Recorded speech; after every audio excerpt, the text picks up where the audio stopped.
नमस्कार दोस्तों।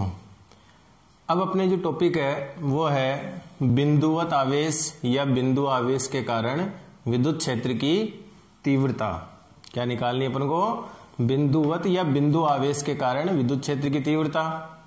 तो अपने पास एक बिंदु आवेश है प्लस Q, जिसे अपन ने बिंदु O पर रखा है और इस बिंदु आवेश से R दूरी पर कोई बिंदु है P, उस बिंदु P पर अपन को क्या करनी है? विद्युत क्षेत्र की तीव्रता ज्ञात करनी है।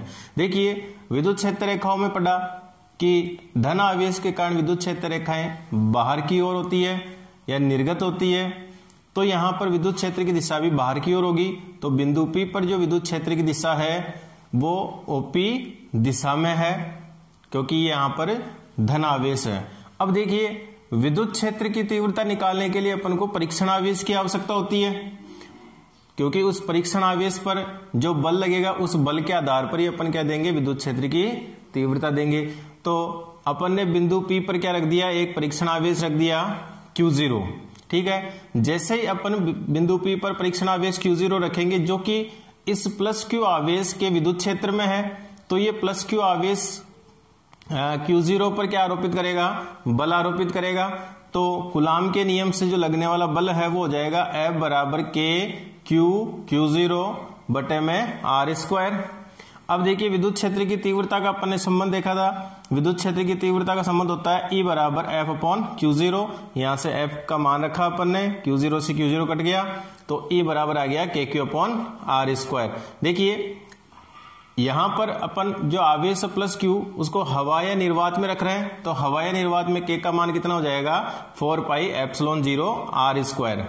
सदिश निरूपण की बात करते हैं अपन, तो सदिश निरूपण में देखिए विद्युत क्षेत्र की दिशा किधर है? OP दिशा में, और ये जो दूरी आगे बढ़ेगी ये भी किधर होगी? OP दिशा में। यानी कि अगर अपने को इसको स्थिति सदिश माने तो जो स्थिति सदिश की दिशा हो जाएगी OP दिशा में, जो कि विद्युत क्षेत्र की दिशा में है। तो अपन इसको सदिश निरूपण करने के लिए K का मान रख दिया, देखो 1 बट्टे में 4 पाई एप्सिलॉन 0, Q अपने स्थान पर है और R स्क्वायर। सदिश रूप में बदलने के लिए एकांक सदिश से गुणा करना पड़ेगा, तो अपन ने एकांक सदिश से गुणा कर दिया R कैप, जो कि विद्युत क्षेत्र की दिशा में है। अब देखिए जो विद्युत क्षेत्र है वो दूरी के वर्ग के व्युत्क्रमानुपाती है।